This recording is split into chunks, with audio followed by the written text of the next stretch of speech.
Yeah, well, thank you for being with us this evening. It's something very essential what we're discussing tonight. We have two guests from Turkey, that two academicians that they're very busy with the Turkey foreign policy. And actually, they have their own opinion on Turkish-Greek relations and Cyprus problem, the approach with between Turkey and Israel, and the upcoming updates in Eastern Mediterranean. I mean, we see that Turkey, it's really busy in bilateral cooperation in the region. It's been in several places, not only in a military way, but also from the investment points. So it's a good stuff for us being in Greece, and everybody's wondering if a conflict or a war is going to happen between the two countries. To see that, is there a kind of, is it feasible? Is there a kind of possibility this to occur? So our two friends and academicians that I'm very delighted to have with me tonight, they're going to explain us the Turkey foreign policy and how this rules on the Greek relations. With us, it's a pleasure to have Zuhal Merto Uzener. Zuhal is an associate professor at the University of Marmara. Zuhal, we're very pleased to have you with us, and everybody, we know that you speak a kind of Greek. Actually, you speak very good Greek. So you can even greet us in the Greek language. Ευχαριστώ πάρα πολύ. Καλησπέρα για όλους. Thank you very much, and it's a pleasure to have you once again. We had a kind of session last year on the TV season, and we discussed a lot about the Turkish foreign policy and Turkish-Libyan memorandum. And of course, it's something that we can discuss in this show as well, because a lot of people and political organizations, they discuss about it. With us is also Serhat Güvenç. Serhat, merhaba. Merhaba, Polina. Hi. Thank you very much for being with us tonight. You are international relations professor at Kadir Has University. So both you are busy with international relations, and tonight you can give us a kind of very big picture of what's going on in Turkey, but also in our region. Well, as we discussed in the show, is that sometimes in Greece we have a quite different opinion about Turkey and how we understand Turkey, and we have a lot of analysis. Greek-Turkey relations have become a kind of business, and a lot of them go and they analyze things. But most of the times, and what is quite fun sometimes, is that people that don't speak Turkish, so when they do analysis on what something happens in Turkey, they cannot really properly analyze it. So it's very important for us to have two people that they come, let's say, from the other side, though we're all in the same side. We didn't choose any camps at the moment, and we're very pleased to have you with us tonight. So, the first question comes and goes to Zuhal. Zuhal, I mean, we discuss, and a lot is going around, and probably you are going to have elections in July 2023. I mean, this is a plan? We are expecting an election on time in July, or at the beginning of July, or in June. So the atmosphere in Turkey is now much more busy with these discussions related with the elections.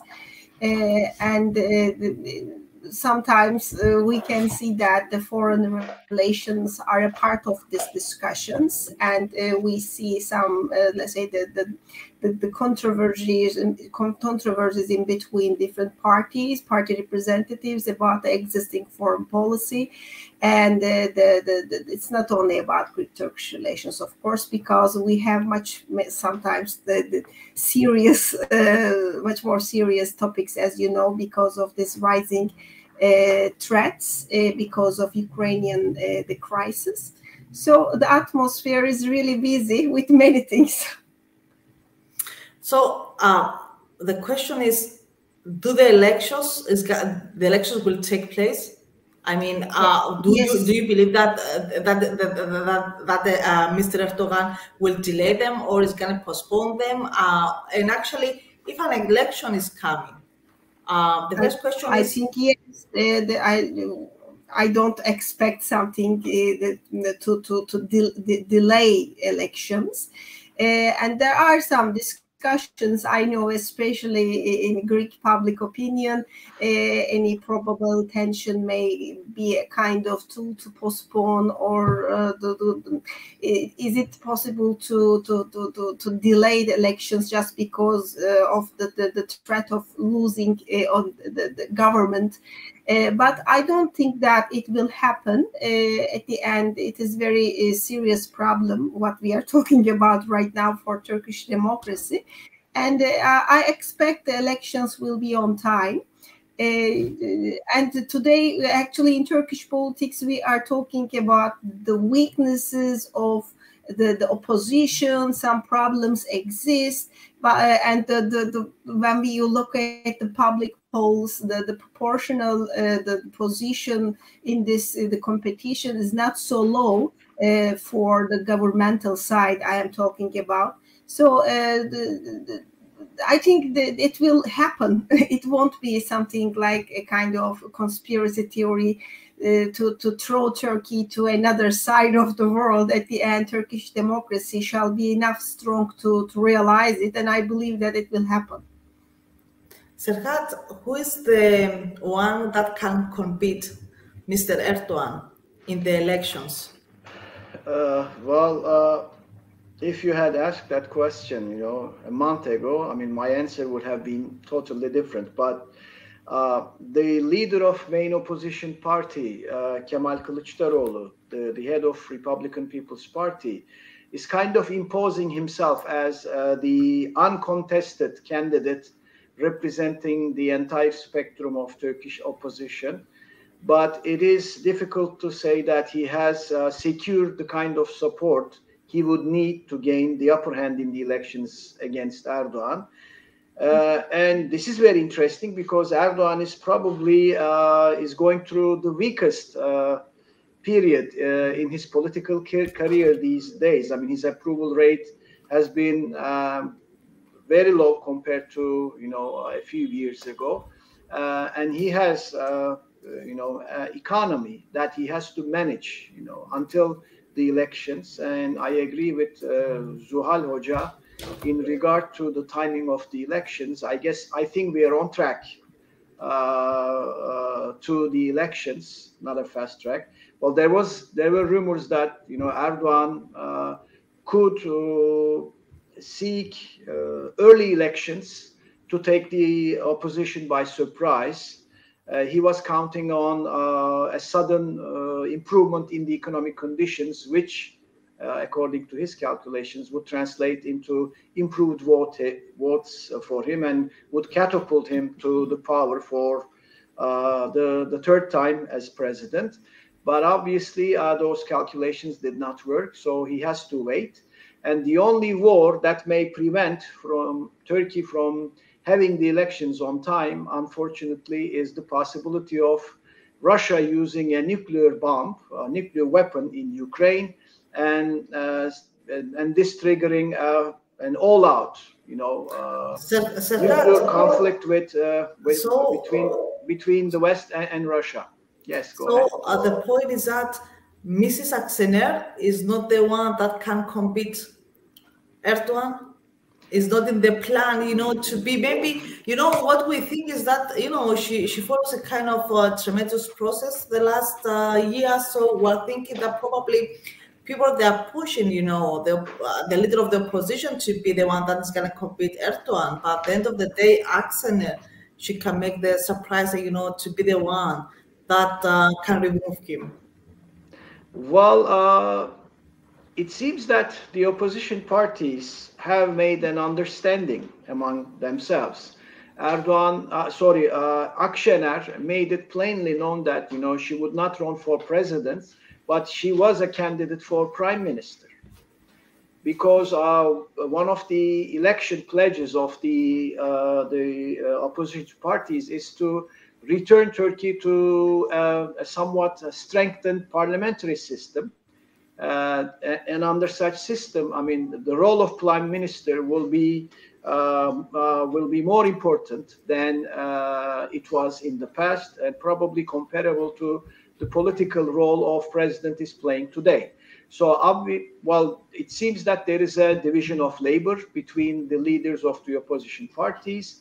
And Meral Akşener, although she's been giving mixed messages as regards to candidacy, being a presidential candidate, she said she would settle for being a very empowered prime minister once Turkey switches to or reverts back to the the parliamentary system. However, she wouldn't say no if there was an agreement among the opposition parties to nominate him for presidency.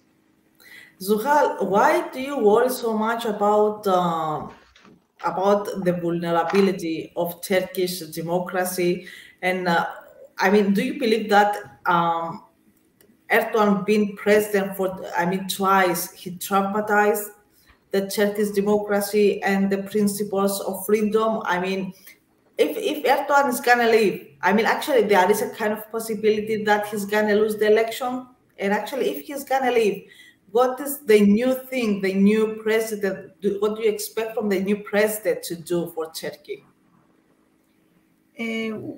There have been always some problems in Turkish democracy. I remember 1990s, so it's not something new actually. And I don't bind everything to Erdogan. There are so many structural problems, and it exists in all, mentality of all parties and politicians. But Erdogan era, especially after the coup d'etat attempts, started to be a little bit difficult for the democracy standards because of the security priorities. It is called as a kind of reason for this decline in democratic standards.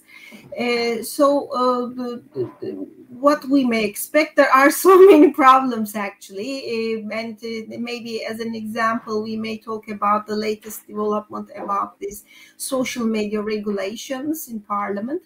This disinformation is a serious problem in our day. It is not a secret, and sometimes it can be so destructive for even peace in the world. So it's not sometimes very good to have this unregulated atmosphere in social media and generally the media, digital media. But on the other side, we are talking about the probable the barriers may emerge from this regulation against the freedom of speech.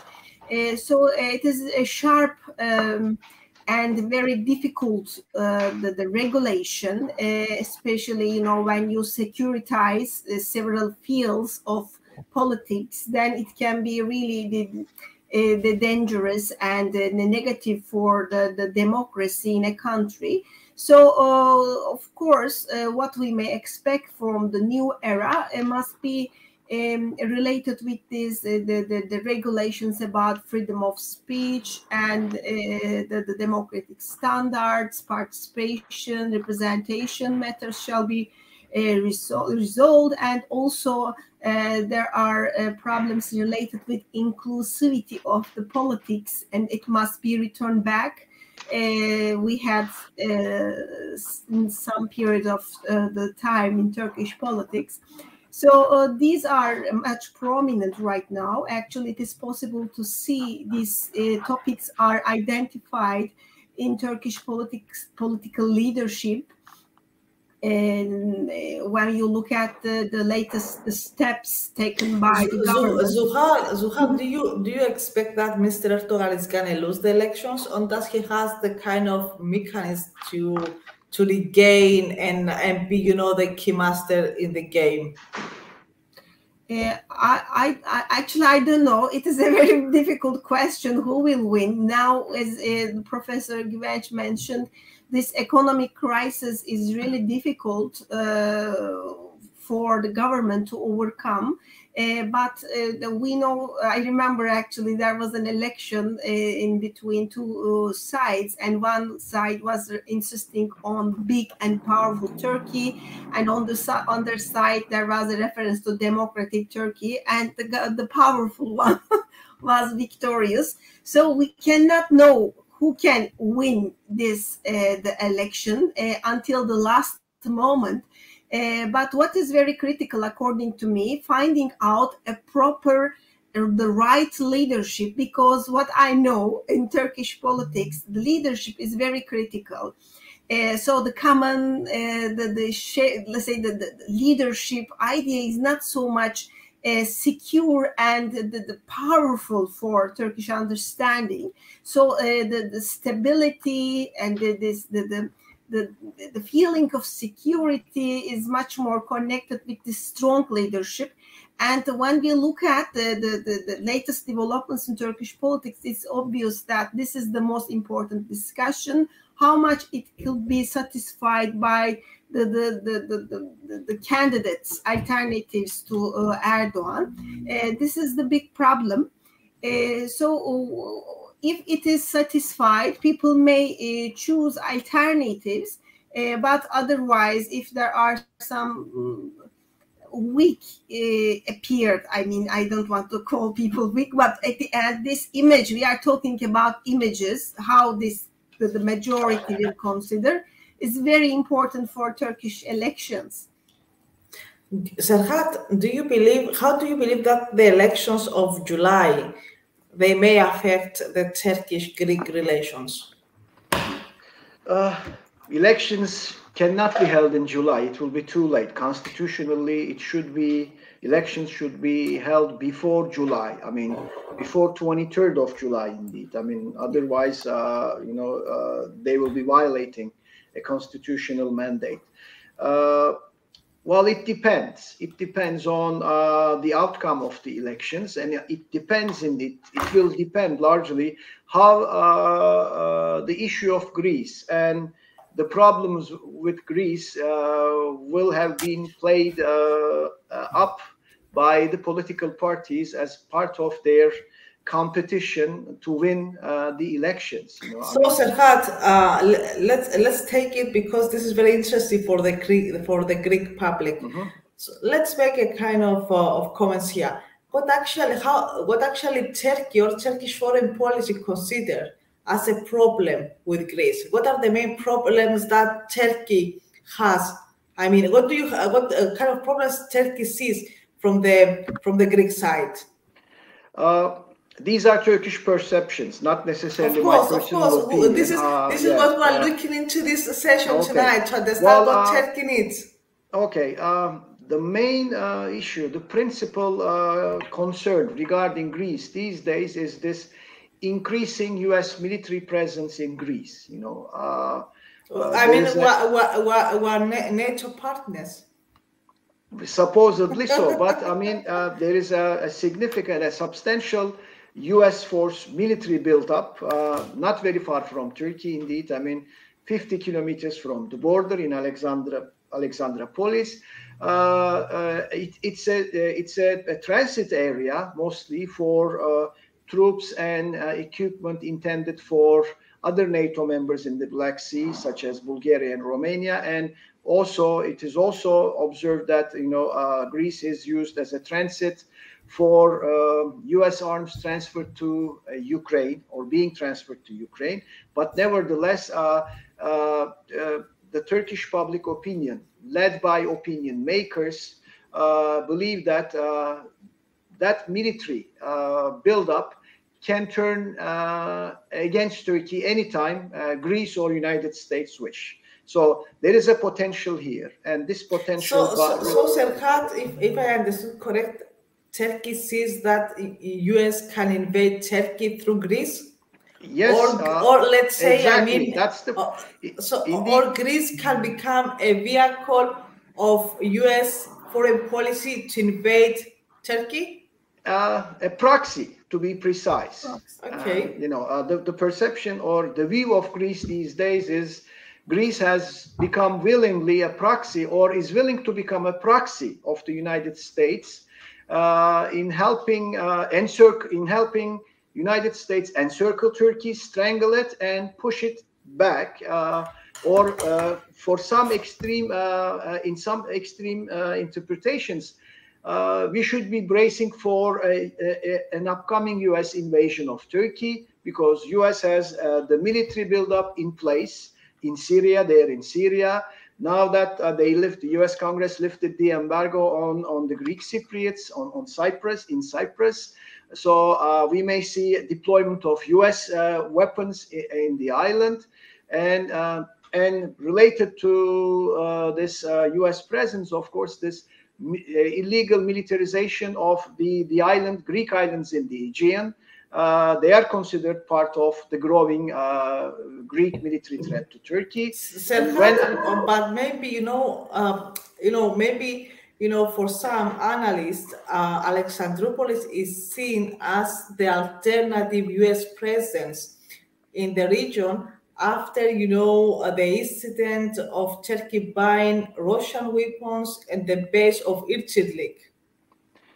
I personally have no problem with this interpretation, but what I'm relating is the public perception, the belief that, Greece is up to something against Turkey in collusion with the United States. So that's the perception. And let me add this. I'm sure your audience is familiar with the term Mavi Vatan, and that term is the brainchild of Admiral Cihat Yaycı. He gave an interview to a mainstream paper, Sözcü, in Turkey today, and Sözcü made a headline out of what he said in his interview, and he said, Greece is getting ready to invade Turkey. Sorry, United States is getting ready to invade Turkey. So I'm talking about a mainstream newspaper read by mostly people who tend to vote for opposition parties, nothing to do with Erdogan's party or Erdogan's views. So it seems that the right of center and left of center public in Turkey is somewhat led to believe that Turkey may soon be in trouble. Serhat, we are being invited by questions by so many analysts. I mean, I have to say that we have received by today 232 questions. And I mean, in these 22 minutes, we have received another 25 about what you guys say. So actually, people, they are really responding, and thank you for that. So, Suhal, the first, we have identified 2 problems by Serhat, saying the military base of Alexandroupolis, and the second one, what Turkey is calling as illegal militarization of Greek islands. What is a third problem that Turkey has with Greece? As the Professor Güvenç underlined, what we understand from this latest stage in Alexandroupolis was not considered at first the moment as something coming from the United States. I remember in the first days, it was considered like a kind of the promotion of Greek government to feel a little bit themselves safer with the existence of such a kind of military existence of United States as a kind of the blocking the actor against any hot conflict in between 2 NATO members. And step by step and day by day, we started to see also some other problems in between Turkey and United States. We need to mention that again and again, because what we understand as a threat coming from Greece today is directly related with the threat perception coming from United States. So it is the same for the Syria. When I look at Syria, I see that it is much more provocative for Turkish security worries. I remember much before this rising tension in Aegean Sea, especially about this Alexandroupolis matter, that was much more serious, especially with this military buildup promoted by United States against a NATO member, because there was the terrorist organization there functioning against Turkey, and the United States was giving money, and not only money. Which organization? Which organization? PYD, and Turkey was saying again and again, all these weapons were found after these operations made against PKK, there's the Kurdish separatist organization. So that was the much more at the center of the security worries. But step by step, with much more build up and the negative discourses in Washington, somehow emerged together with the Greek discourse, which is much more referring more and more this the togetherness of United States and Greece against Turkish instability and threat in this region, started to increase in this threat perception coming from Alexandropoli base. And it is not only related with Greece, I think. There are some other the important the evaluations in Turkish politics about U.S. role in this geography, not only in between Greece and Turkey. Zuhal, What kind I of mean, role United States what is the reason U.S. to invade Turkey? Why? Why it United is States are considered supposed? as in order to push the government, existing government, to make them accept these regulations in the sea zones around Turkey. It is very prominent discussion because Turkey wants they share, especially about this exclusive economic zone discussions. It is relatively new discussion when you look at the background of Greek-Turkish relations. It is very important. And when we look at its history, it goes back maybe until the mid of 2000s, the 2007, it became something very hot, especially after Sevilla map. And the United States has a plan to make a kind of share in this region. And when you look at the Turkish leadership, Turkey was not acting properly, and Greece preferred to be on side of United States without any reservation, and that is the reason. And so many analysts are referring that, including Professor Güvenç. It was very the rightful analysis, according to me. Turkish foreign policy mistakes, especially about the Israel-Turkish relations, was another source of this the rising the cooperation of Greece in this region against Turkey. So it was a kind of mistake of Turkish foreign policy, actually, because you leave a space for this alliance system.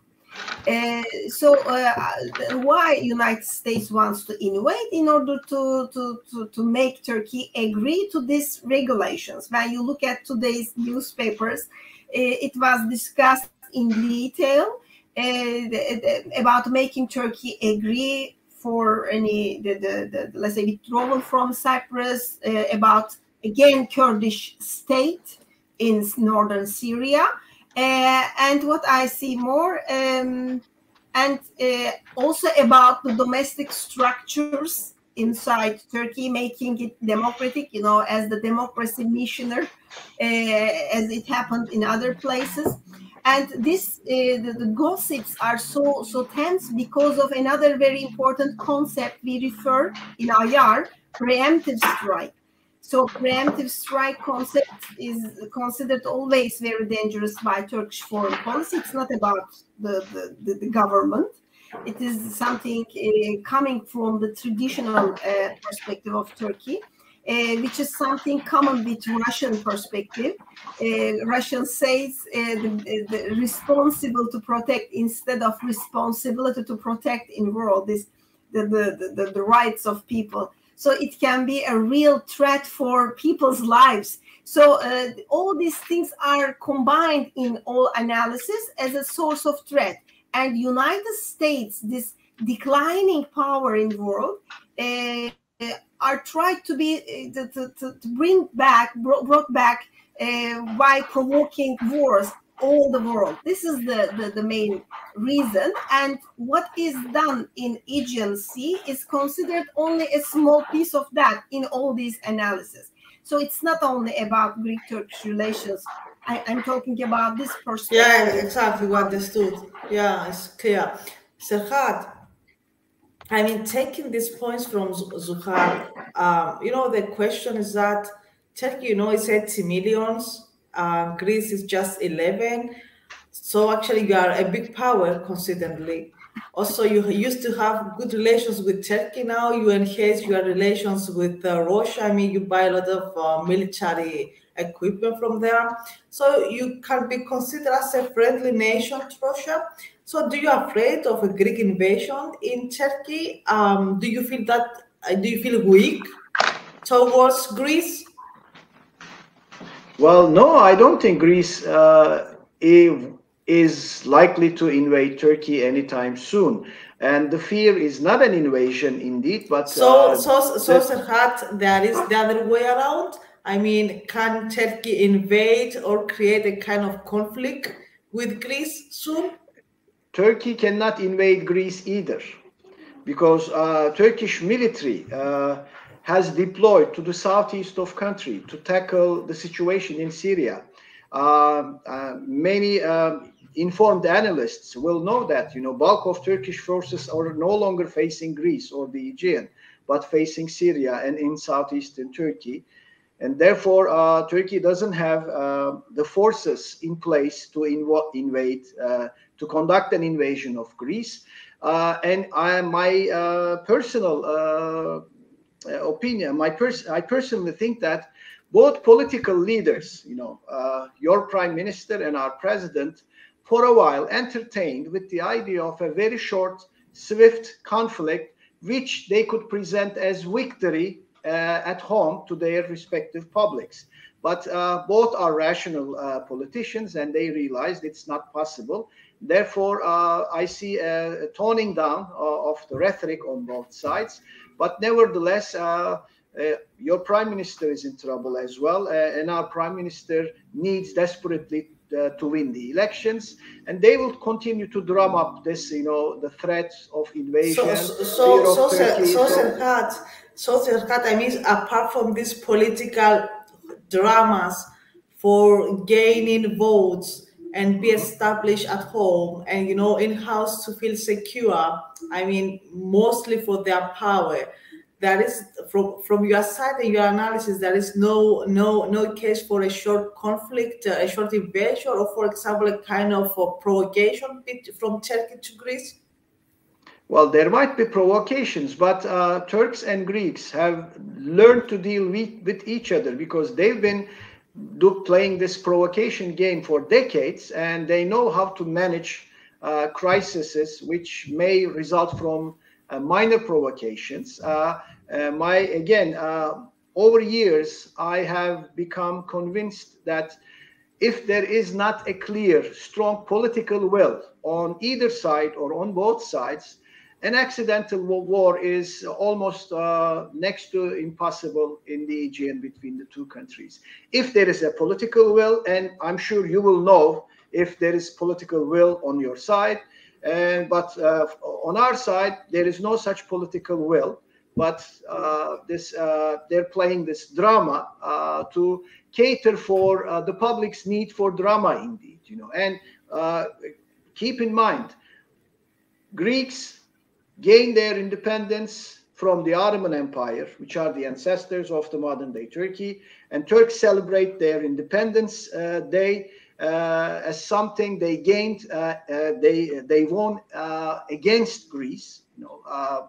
Modern Turkey owes its existence to getting rid of the Greek invaders.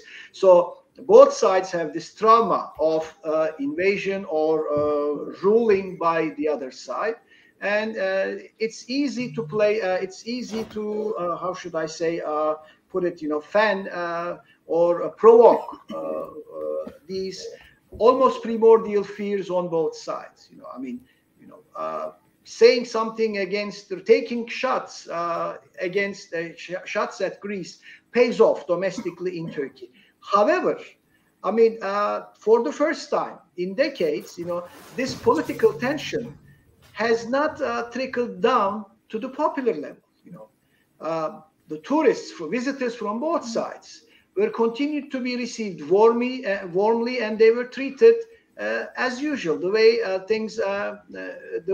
they were received, they were treated normally. This was not the case in the 1990s. Yeah, that was not the case. in the 1990s. It was a big problem on Greek streets that, you know, there was this tension between with Turkey. This is no longer the case. I mean, people are doing, you know, minding their own businesses on a daily basis. Yeah, it just you know, the Greek way of thinking is a bit unpredictable. I mean, they just can greet you and get you home the one day, and the next day you be in the street because they have decided is the time. And this is actually something that we deal with. The unpredictable political situation at home is also part of the social unpredictable situation sometimes, and we see it the last years. It's just a question, Zuhal, and I believe that Serhat, he put it in a very right way. There is a kind of identity problem between the two people. I mean, we didn't put an identity structure of what we need and what we want from each other. We have a lot of to share. We had a lot of course common that we both want, and still there are no solutions, like what's going on in Nigeria, like what's going on in Cyprus. So the question is that Serhat said that in his own opinion, he doesn't see any kind of war or conflict the next months upcoming. And I mean, the relations between the two countries, they remain the same, which of course is a very valuable point. The question is coming from the part of Cyprus. We had a kind of decision by United States they can sell arms to Cyprus.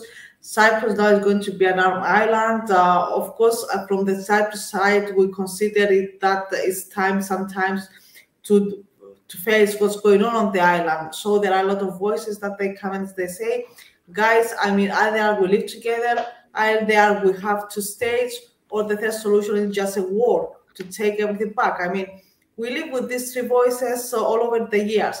So how does Turkey face the lift of embargo from the part of United States towards Cyprus, and how? I mean, what is the anxiety that may probably Turkey face coming by the Cyprus part? I mean, do they afraid that Cyprus is gonna start a war in Cyprus against Turkey? How do they see the United States into this puzzle?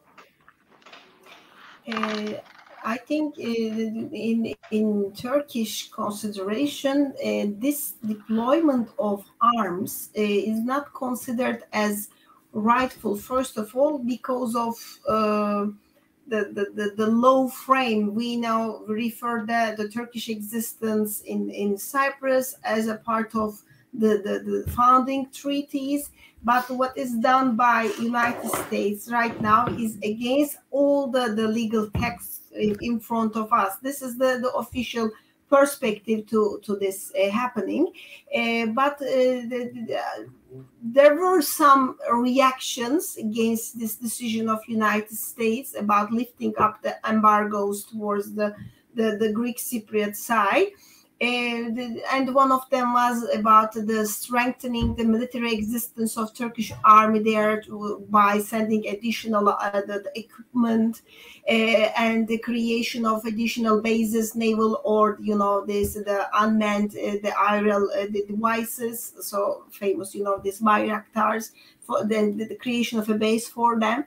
But all of them are actually unnecessary because of the geography. The Turkish geographic position is very decisive about these military things. I'm not the military person, so I'm not the best expert about these strategies, maybe. But these are just for, I think, symbolic reasons happening. So it is really difficult for I think for Greek Cypriot side to create such kind of offense. It is not the right way for the demanded solution by depending on United States. As I mentioned before, if United States decide to break up NATO, then it can happen a war with support of US soldiers. So other than this option, it won't happen. And in Turkey, there is no such kind of expectation possible war coming from Cyprus. What we see much more probable about hot conflict maybe in Aegean or the region in between Turkey and Libya, you know, this memorandum of understanding, especially the south of Crete. What I see, these are much more tensions. Turkey does not feel any apart kind from of tension, do you see a kind of conflict? There are discussions about probable conflict because we can see the explanations coming from the Greek leadership also. And there are discussions about this 12 miles. Let me to underline, from Turkish perspective, the 12 miles discussion is territorial expansion. Okay, it's not about sea. Sometimes people may not know it very well because it's very technical matter. Territorial sea expansion, territorial seas expansion to 12 miles is like territory expansion. It is the sovereign zones. It's not like exclusive economic zone or continental shelf. It is the territory. I need my passport to enter this region. Okay. So that's why this is considered as a revisionism from Turkish perspective. And okay, leave it's 12 miles and expansionism matter. Turkey wants a free passage. This is the key question. The free passage of the Turkish ships moving from Istanbul to Antalya Bay. Okay, so in any case of expansion, that is impossible. And it is the same for flights because the air zone is related with this territorial sea. Okay. Because of that, Turkey feels that it is in a defensive position. And in order to stop this expansion, must be done something. And what can make the deter making the happening of this? This is the perspective. I understand that this is considered as rightful from Turkish perspective, because when you look at all these discussions, long exploratory talks, I know that especially western side of Aegean, there is no problem about this 12 miles. The problem is related with Aegean, the eastern Aegean, because of this passage, free passage. And there are many discussions, but about this territorial waters, I'm expecting any probable tension. Because I know that there are discussions, and the ex-foreign minister. Are there any? I mean, the Turkish, hoax and in the analyst part. Are there any islands referred by Turkey that they may be part of the conflict? There was an interruption in your voice. That's why I Sorry, couldn't are there, understand. from the part of Turkey, are there any references to Greek islands that they can be part of this conflict?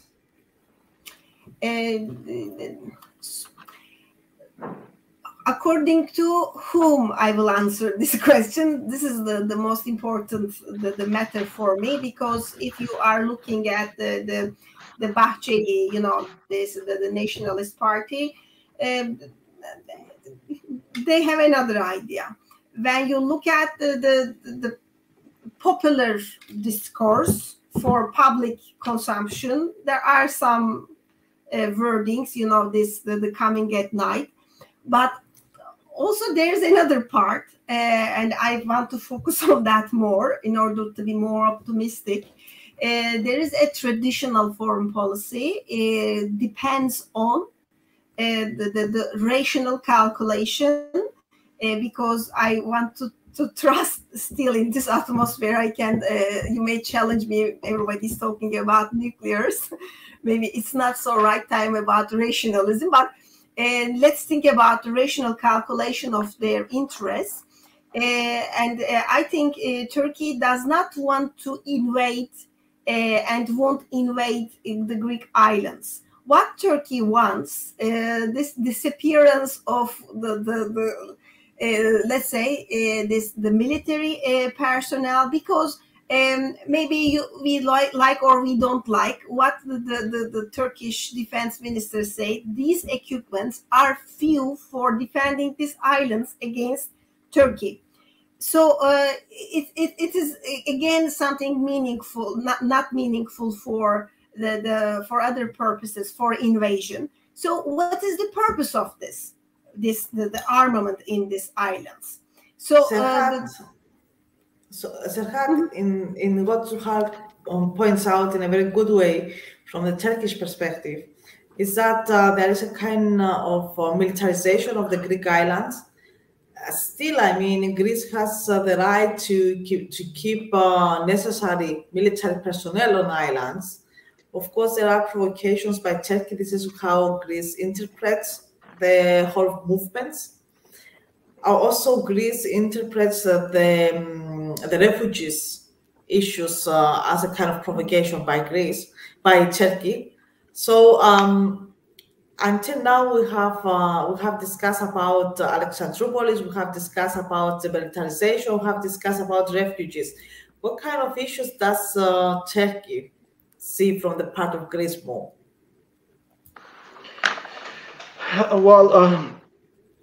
Well, we have to make a distinction for Erdogan. Indeed, I mean, probably he doesn't.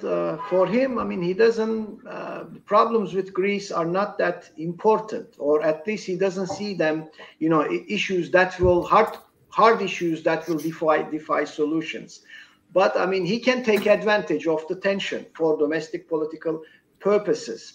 What is complicating the picture from the Turkish perspective is the gray areas. You know, the status of the small geographical formations in the Aegean whose legal status has not been established under international accords. So, therefore, this uncertainty and Greek attempts to you know, settle people and put military installations on those islands in the so-called gray areas are considered indications of Greek ill will, you know, a Greek intention to turn the Aegean into a Greek lake. And this is seen as Serhat, by point, it's a Greek lake. I mean, it's full of Greek islands. Yeah, but I mean, there are others who have access to the Aegean. You know, I mean, but still, it's not only Greek. You know, I played it and I tried to understand. You know, it's a Greek. It's a Greek territory. The islands are Greek territory, but and the waters. What Greece is trying to do, according to Turkish calculations or Turkish assessment, is that Greece is trying to territorialize the maritime jurisdiction areas to an extent that would deny Turkey access to the Aegean Sea. That's Turkish interpretation. You know, in a way, they are abusing the rights that are given to sovereign states under international law on the sea. So you know, I just received a message from an analyst of Turkish-Greek relations, and he says, but the Aegean is a Greek name of the sea. So you know, we talk about Greece. So they try. So is Marmara. So is Marmara. The Sea of Marmara. It's Greek too. So will that entitle Greece, you know, to claim ownership? There are these thoughts, Serhat, in our days. We hear these thoughts as well. You know, we can play words, we can try to trick each other, but it doesn't work that way. We have to come to an understanding. And what I'm saying, what I'm relating is not my personal opinion. I have my own ideas. And indeed, I mean, we can get nowhere by repeating the cliches as regards to, you know, the issues in Greece. We have serious issues, and it seems that we are unable to handle them on our own. I mean, you know, once Turkey's EU membership prospects have disappeared, we began to, you know, Serhat, move from one tension to another. Therefore, we have to come up with a framework to deal with those issues peacefully.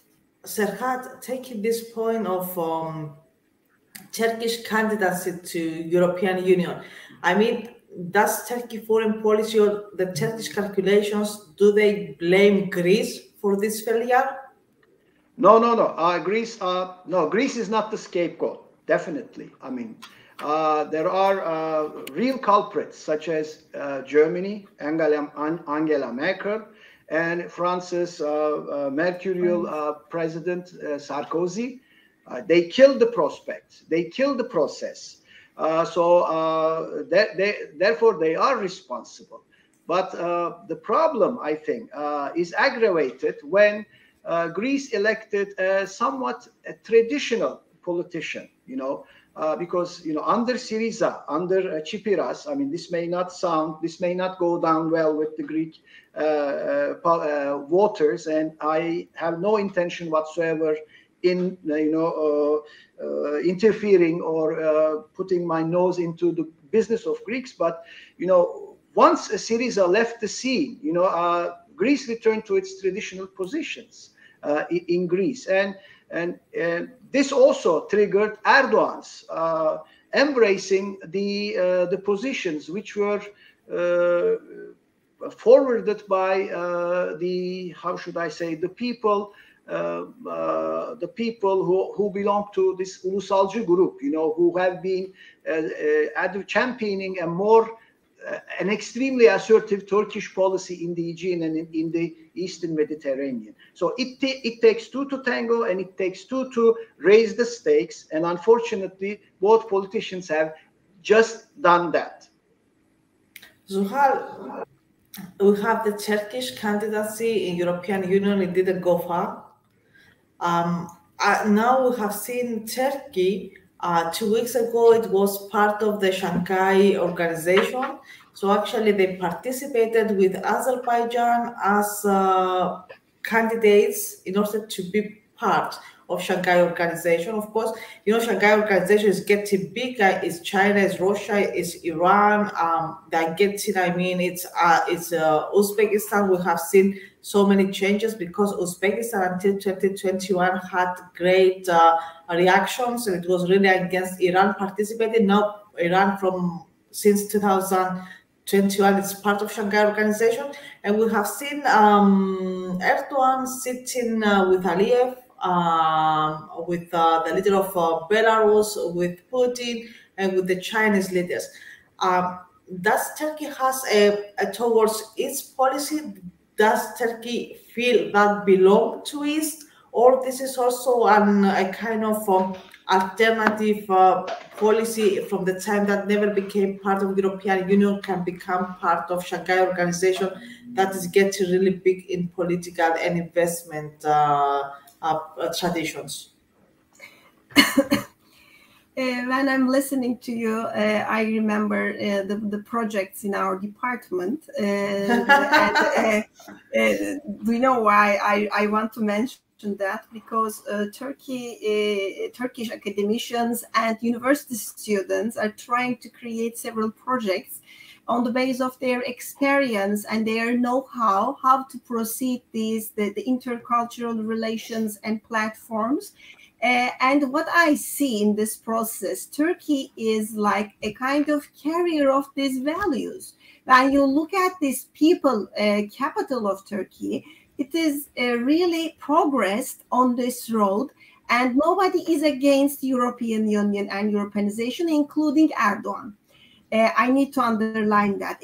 There is no being against European integration. Turkey is a part of Europe from historical perspective, from every aspect.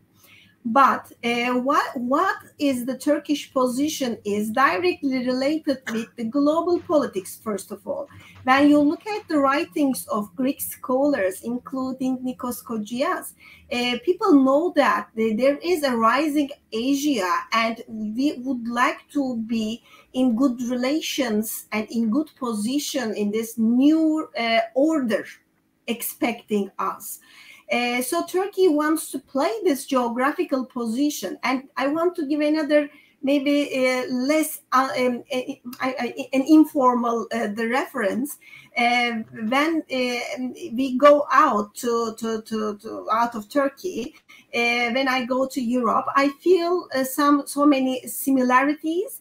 But when I go to the eastern part of Turkey, I mean the Iran or the eastern neighbors, I again find so many similarities. Turkish geography and culture and the people have ties with also East. Okay, we need to refer that. And West is good and East is bad is not a right equation, first of all. And another point I want to underline, by being in connection with Russia is not about having a sympathy to be a Russia or to be, let's say, to be another Putin.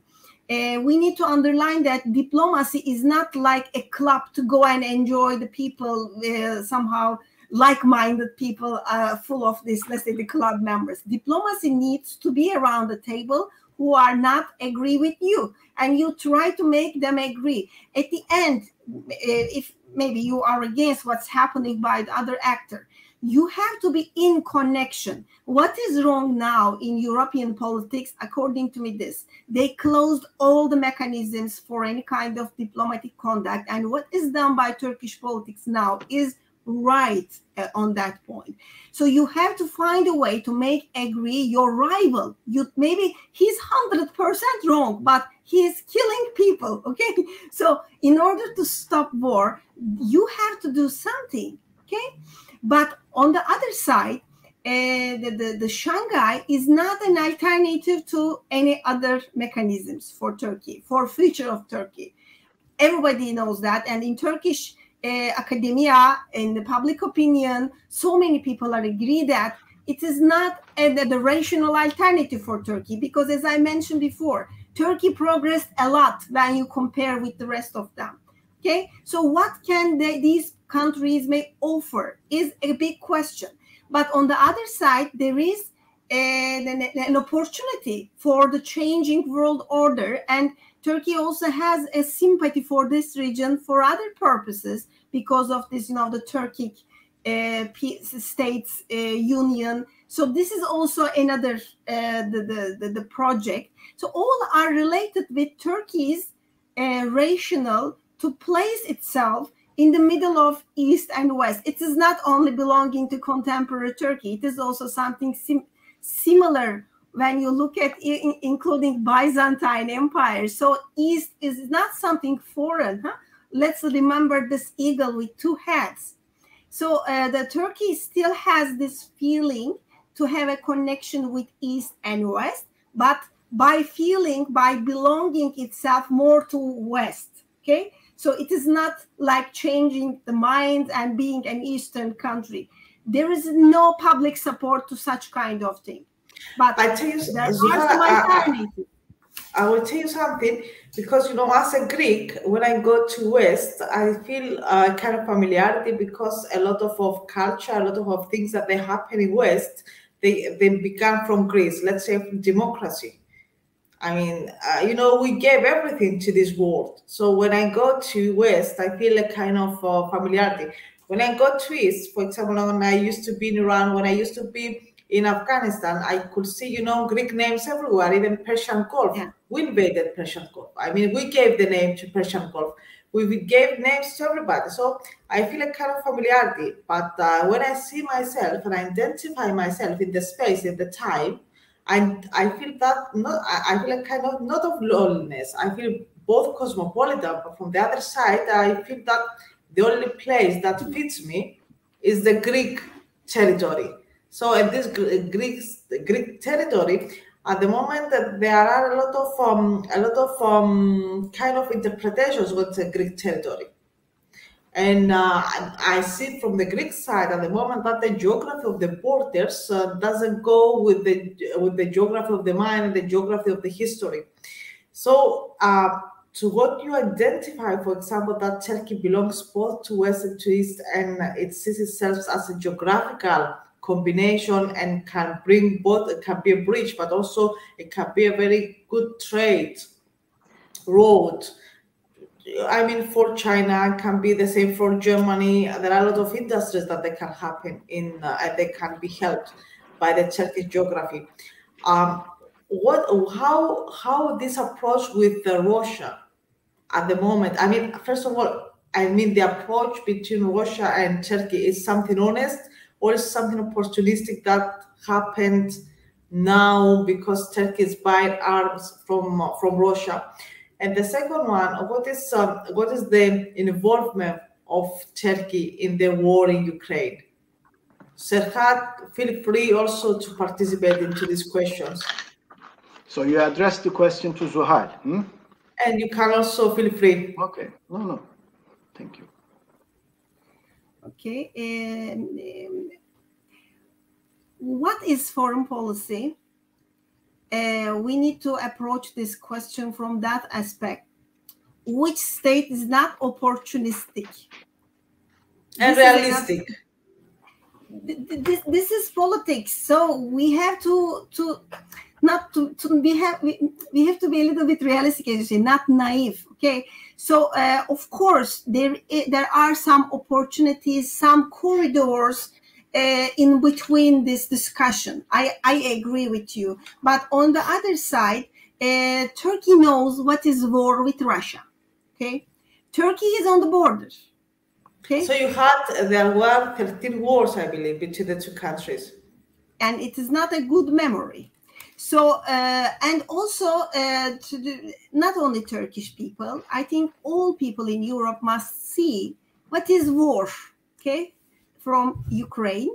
And we have to be a little bit careful about not to be provocative to war, okay? The promotive towards the war.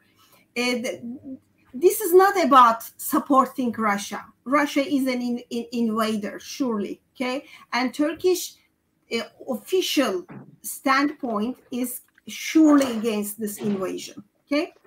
But when I look at what's happening in the relations with Russia, there are many sides, and one side is this security and this memories, not to pay the burden of this war for this global game. Okay, this is rational. This is not emotional at all. It is realistic, and it must be also respected, according to me, as a Turkish person.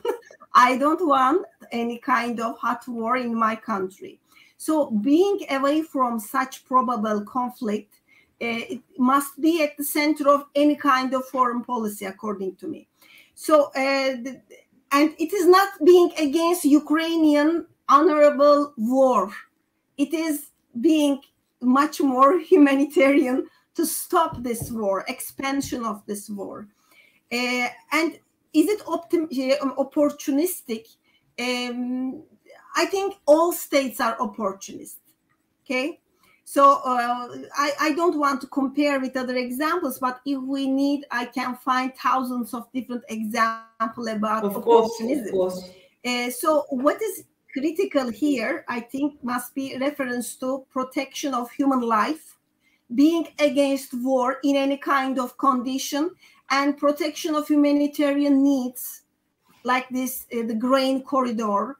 Okay, it gives a kind of, let's say, prestige for Turkey and something else. Okay, is this something related with power considerations? But on the other side, it is very important for humanitarian perspective, according to me. To what Suhal says, what is the ideal result of the war in Ukraine for Turkey? Who's Turkey are we asking about? Well, for Erdogan, the optimum, the ideal end state would be termination of hostilities immediately and some kind of diplomatic solution to freeze the situation. Why? Because he needs Russia to maintain his diplomatic autonomy from the West, because as a strong man, as a leader with authoritarian tendencies, he needs space. and flexibility to, from one to oscillate between east and west, north and south. His main objective is to expand his policy base, both domestically and internationally. But this is not the perfect world, and things are not going very well for Russia. And we may see a change in Turkish position, very incremental but decisive changes in coming days in Turkish position, because it is becoming more and more difficult to justify Turkey's relations with Russia as the situation on the ground unfolds this way. There is the risk of nuclear escalation, etc. And Putin, although his intention was to increase Russia's status and power, probably, even if conflict ends today, Russia and Putin are much weaker than 8 months ago. So he has to live with that. Therefore, does Erdogan try to imitate Putin? At some point, the similarities in their styles are striking. It's tempting to, arrive at that conclusion. Indeed, I remember a few years ago, maybe 10 years ago, that was the answer I gave to a group of journalists from the European Union. The question was whether Turkey would be an Iran, because of Erdogan's, ideological underpinnings or tendencies. I said, probably for Erdogan, the model is not Iran, but Putin's Russia. So therefore, Putin's method of running a country, appeals Erdogan. But if Turkey remains anchored in the West, it has to observe certain norms of conduct. It has to continue to share some political values, including freedoms, etc. And for Erdogan, those are all constraints, impediments to rule the country as he wishes. Therefore, that's the reason why he needs Russia, so that he can play the Russia card when things do not go very well with the United States or Brussels or Greece, etc. But that option is losing its appeal day by day, and this doesn't make Erdogan very happy. He needs to find a way out. And that's the reason why, Ankara has been trying to keep somewhat, quote unquote, a balanced approach between the two sides. Economically, Turkey is not enforcing sanctions on Russia. Turkish-Russian trade has boomed ever since. And although Turkey was warned very clearly that it should not try to bypass the sanctions, especially in financial issues, etc. Obviously, there is an attempt to find a way to keep the trade between the two countries alive, etc. But on the other hand, on the military side, Turkey has contributed substantially to Ukrainian effort to defend itself by shutting off the straits to the warships of the belligerents. So at the beginning of the war, Russian Black Sea Fleet was the master of the Black Sea, but now it's a hostage in the Black Sea because Russians, cannot send their ships down south or cannot reinforce their sea power in the Black Sea because they are unable to do so. Serhat, do you feel comfortable?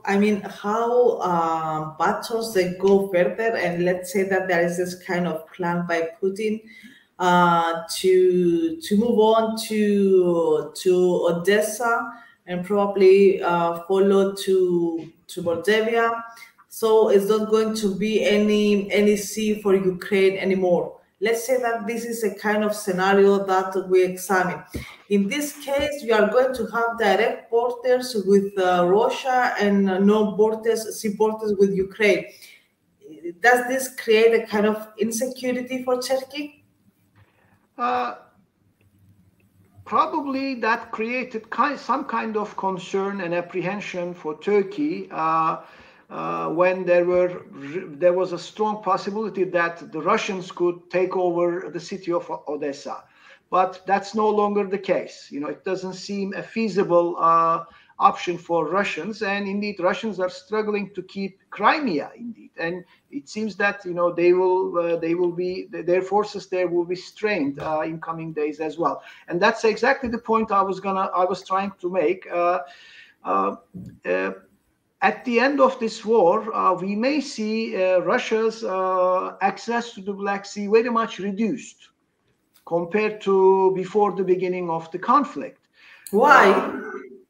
While it is becoming more and more difficult to hold Crimea and those parts of Ukraine they captured initially in the opening stages of the conflict, of their invasion. The situation in Kherson is very critical. The supply line from Russian mainland to Crimea could be cut off anytime. And Crimean Russian military installations and troops are coming under Ukrainian fire as United States continues supplying with longer range weapons, artillery systems, and missiles. So the Russian position may be untenable in the Crimean Peninsula in coming days. We may see a reduced Russian presence in Crimea as it happened in the case of the small Snake Island, kind of guarding the access to Odessa, port of Odessa. So there is Russians are gradually losing their hold in the Black Sea. And last week, the Ukrainian First Lady was in Istanbul to attend the ceremony of the launch of Ukraine's first corvette building in Turkey. It will be Ukraine's flagship. So she was here to christen the ship. And according to the chief of Ukrainian Navy, that corvette will be home ported in Sevastopol. So that gives us an idea about the ultimate objectives of Ukrainians in this war.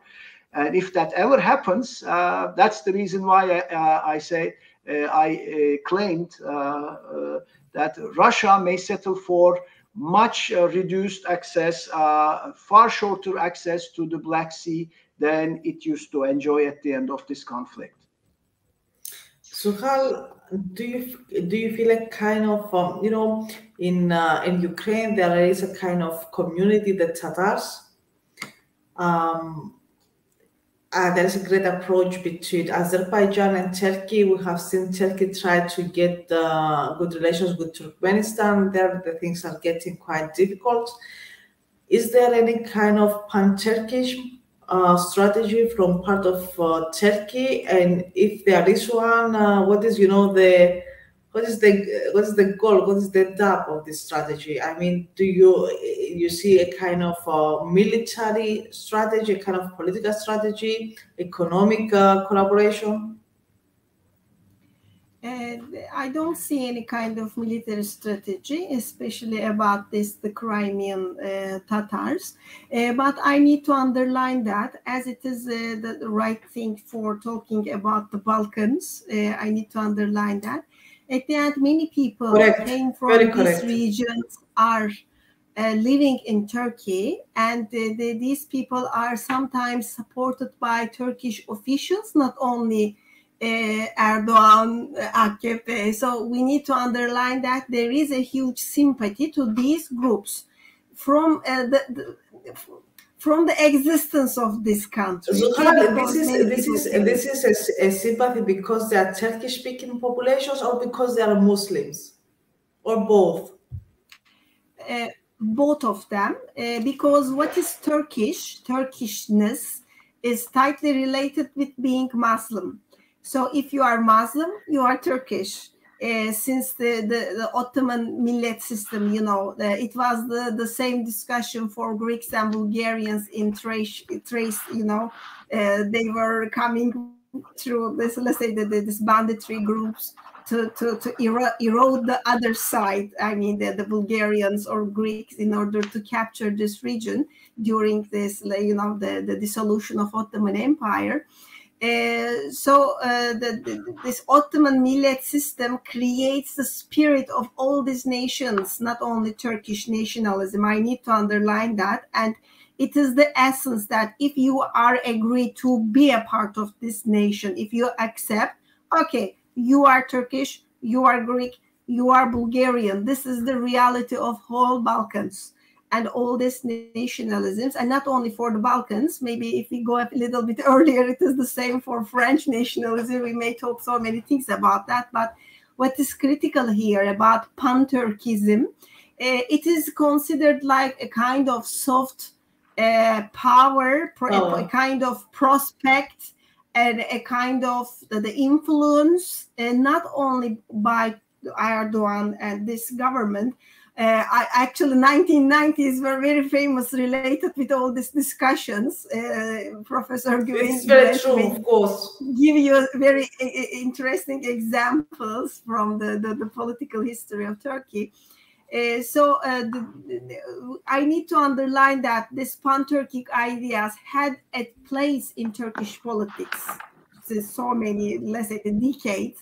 Today there are references, but there is no military connection. I think there were some sympathy to some groups. I need to refer also this Chechen fightings during those days against the Russians. There were many people somehow supported or connected with the groups living in Turkey. But these are not official things. Okay, these are unofficial, and I think there are some examples also for Greeks about this.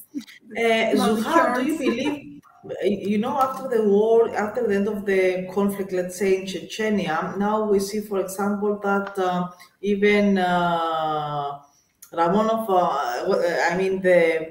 the president of Chechnya, now he's been promoted to a colonel. Yes, I mean, a few days ago. So actually, do you believe that the thing that Chechnya is in a kind of peace with Russia, did this help the relations between Russia and Turkey? It was a kind of problem in Russian-Turkish relations. I remember all those days and discussions. But what happened, and as the result of what it is solved, is another problem. Because we know that Russian army made a very bloody operation in this country. But today, of course, it is not a deep problem anymore because it disappeared. The resistance disappeared. And look, today we are talking about being the colonel inside the Russian army against. Of course, he's been promoted his birthday. So this is something else. I think it is, of course, it was a sole problem, but now it is not a problem in Turkish-Russian relations anymore. Serhat, you wanted to mention something about pan-Turkism. I saw that you were quite ready about it. The Crimea indeed presents a very special case in the context of Turkish-Russian relations, in the troubled history of Turkish-Russian relations, because Crimea was the first part of the Ottoman Empire Russia invaded, and that set off a wave of immigration from Crimea to the Ottoman Empire.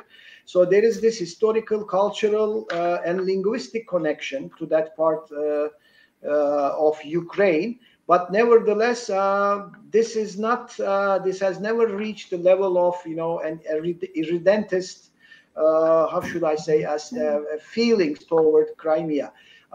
Turkey has not recognized Russian annexation of Crimea, and partly because the Crimean Tatars refused to recognize the Russian fait accompli there. So they remain, or majority of the Crimean Tatars, who are relatives of the Turks of Turkey, considered relatives indeed, at least, they remain good citizens of Ukraine, and Turkey considers their welfare as Ukrainian citizens as utmost priority. So there is no irredentism involved, but of course some diehard nationalists, of course, maybe ultimately dreaming of rebuilding the Ottoman Empire, recapturing or extending Turkey's rule in the post-Ottoman space, as Putin is trying to in the post-Soviet space. But I don't think, this is a very mainstream idea.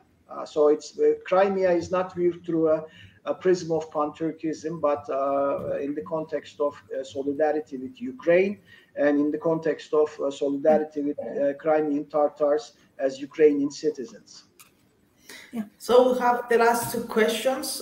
I mean, this show has been really good, and actually, you know, I was planning to ask some questions, but people are organize us with new questions, and you know, it's getting actually really busy. You know, all the time I'm receiving questions, and people, even though with Crimea, I have received questions by Russian business associations. So we see that people are really interested in Turkish foreign policy. So the last two questions from those I picked up, the ones that we had, is Zuhal, what is the expectations of Turkish foreign policy from the United States? Do you expect that it's going to be supportive? Do you see that there is a, you know, there were some rumors that United States may expel or deactivate Turkey from NATO? How do you see the relations between Turkey, United States, and Turkey's position as a member in NATO? As I mentioned, we are talking about on the base of rational thinking.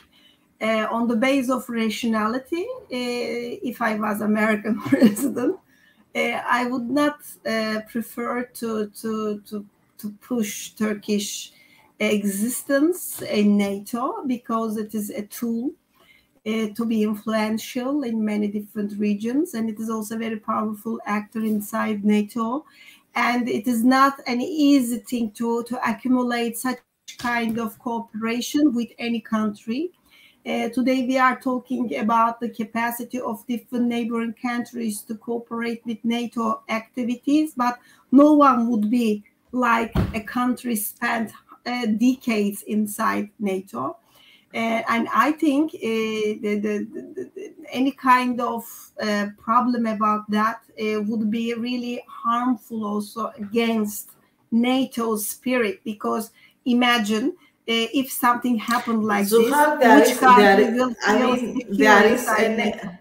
There is a NATO spirit. I mean, what is the spirit of NATO, and what is the opposite side of NATO? I mean, the enemy is Russia. I mean, Turkey is buying arms from Russia. So I mean, it buys arms from the enemy, let's say. So what is the spirit of NATO? Spirit of NATO means cooperation for the same purposes which are defined in the concept of NATO. Okay, so there are some problems, as you mentioned, especially related with latest cooperation about the arms. But on the other side, we may refer so many important contribution of Turkey, as in case of Ukrainian war. Everybody is accusing Turkey about that, I know. But on the other side, Turkey contributed to Ukrainian war with with this, let's say, the unmanned these aerial devices. So this is so important. You mean Bayraktar, the drones? Yes, Bayraktar. And also we see that there were so many contributions by giving support to this. You know, the many countries were collecting money in order to buy Bayraktar, and we see that it is also given free of charge. Isn't this dangerous for Turkey to be on both boats at the same time? I mean, I buy arms from Russia, but at the same time, I give Bayraktar to Ukraine. I approach Russia, and I go to Shanghai, but at the same time, I try to reapproach West. I mean, the geographical expansion of Turkey is big, but still, do you believe that the United States can tolerate Russian be for, I mean, long term on two boats? Do you know from where this question derives? It derives that the United States is so determined. If you don't behave accordingly, you will be punished harshly. this perspective is the essence of this question. On the one side, it is right, because at the end, the power composition is very clearly in front of us. But on the other side, we may look at the alternatives. Okay, so I'm not trying to justify what is done, but I try to understand the logic behind that. When you look at this buying S-400s, when you look at so many countries, they were keeping this S series. So this was not something maybe tolerable from the NATO rules. I know that. But on the other side, Turkey was again and again saying that it was not possible to buy an alternative of that from any other countries. So this is a big issue. Maybe by leaving aside this S-400s matter, I don't see any concrete challenge. Meeting with Shanghai, do we think that the Turkey wants to be a member, or is it a kind of card in your hand to play against your rival, especially about Syria, for example? What you can give for which political target? Okay, this is the game of foreign policy. Maybe it is very dangerous, not maybe, it is dangerous, because we experienced in other fields of Turkish foreign policy activities that it was so harmful at the end. There are examples, but this is the logic, because there is a very existential threat supported by United States, according to Turkey. It's not Greece. It is Kurdish problem. So against that, they were trying to find a method to change their mind. I think these are all leverages, not a strategic choice. It is just a kind of informal expression. So I want to think like this, because from traditional Turkish foreign policy perspective, it must be like this. But as we discussed before, sometimes Erdogan can go beyond this, the barriers of the traditional foreign policy, what we understand. Sometimes it can be difficult to understand why it is done. As I say always, this one night we can come. This is so you can't explain it from something else. But on the other side, we must refer that whoever you are, you should act on the basis of foreign policy making rules and the power calculations. Where are you living? The atmosphere. So from those perspectives, Turkey will stay inside NATO, and it will be a partner, maybe sometimes difficult partner, with sometimes so much demanding position. But Turkey is still very important ally, according to me. And when you look at the explanations of United States, you can see the same perspective. They are making these explanations. All are seems like leverage to tame sometimes Turkish actions. It is related with this kind of the fight, according to me. I mean, Serhat, from tonight's session, we understood that Turkey sees Greece as a part of the problems. It's not the main problem of Turkish foreign policy. I mean, the things that Turkey has to face at the moment, it has to do with regimental changes, it has to do with democracy, it has also to do with what's going on in the eastern part with Kurds and Syria. So in my attention, I have seen some maps that they show Turkey to be splitted. Mm-hmm. For example, in the eastern part, to say about a potential Kurdish state. In the western parts, in the sea, to see people feeling that they do not feel really being part of Turkey. People talking about social demonstrations and a lot of tensions inside Turkey. So in Greece, because what's going on in Turkey, we are part of the road and part of the fairy tale, I would say. So a lot of maps that are coming in our attention in Greece, they see that Turkey is going to be split into several parts, and I mean, there's a kind of probability to lose its unity. Is there any relevant discussion in the Turkish academia about that? Well, there is no corresponding serious discussion about a prospective Turkish disintegration into various parts. But this is the heart of the Turkish fears of disintegration, what we call Sev syndrome. This is what haunts Turkish public at large. You know, an empire. They lost an empire. You know, out of which they built a nation state, and the deep down they fear that same thing may happen to the republic. You know. And that's exactly the kind of fear, you know, that triggers Turkish reaction, maybe overreaction to Greece and the presence of U.S. military presence in Greece, almost a stone's throw away from our homes. Indeed, I mean, we are very close neighbors. So actually, it's an identity trauma.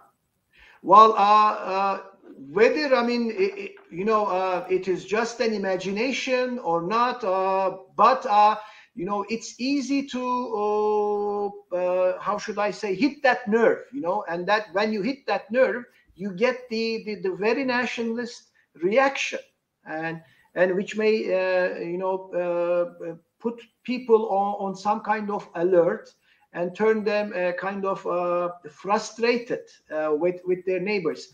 Greece has one challenge only. After now that Greece cleared this, you know, the period of austerity after 12 years, that is Turkey. Turkey has to deal with a multitude of challenges, you know, starting from the war in the north, right? The situation in the Caucasus.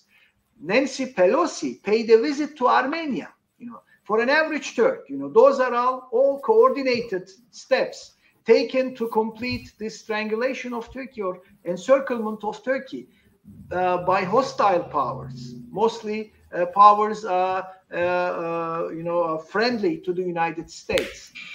I don't subscribe to this point of view, but it's easy for an average Turk to connect the dots and come to the conclusion that, you know, they are about to, you know, strangulate Turkey, deny Turkey access to the Aegean, and therefore this creates a very dangerous environment.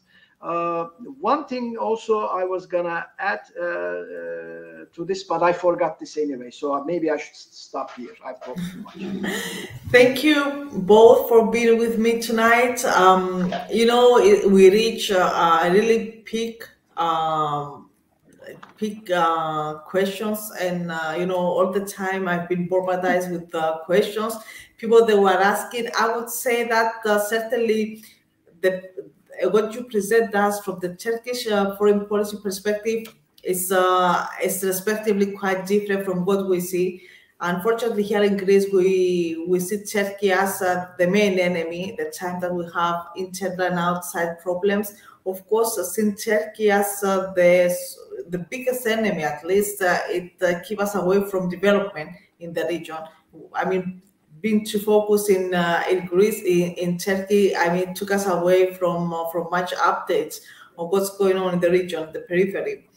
So, Zuhal, Serhat, it's been a pleasure being with you tonight. We took a lovely picture and a lovely explanation about what's going on in Turkey at the moment. As also Zuhal discussed when we were trying to match up this show, I believe that towards Turkey's elections, so probably by May 2023, probably we're going to have a kind of mixed panel with Greek, Cypriots, and Turkish academicians, or people that they are busy with politics and analysis, because by that time we will have the elections in February 2023 in Cyprus, so certainly we will have an outcome. maybe we have elections in Greece. It's out of certainty, but before hitting the Turkish elections, I believe that May 2023 is going to be a key point to discuss about developments in 3 countries. Zuhal, thank you very much for being tonight with us. It's been a pleasure. It was always a pleasure to have you, and feel free to contact us on any case. Serhat, it's more than a pleasure. I mean, taking these explanations and having you tonight. You are part of the family now. So certainly be selectively in what we plan in May 2023. I would like to thank all people watching and hearing us and for receiving so many questions and attention. Certainly, it's nice that people that are busy with politics, and I hope that our show was not part of the panic that happens to both countries, and we gave good answers on the political, academic, and on political practice level. Thank you very much. We are going to be together next Sunday. The show is going to be Greek language. We are going to have a very important topic, and it's about people with special needs, mobility issues, and their opportunity to graduate from a university, even to see how the educational system, especially Cyprus, is busy with people, and how they try to introduce kids with special needs into the educational system, and then to follow up their procedure to university. It's been a pleasure once again. Thank you very much, and wishing everybody good night. Thank you. Bye-bye. Thank you. Bye-bye. Bye-bye.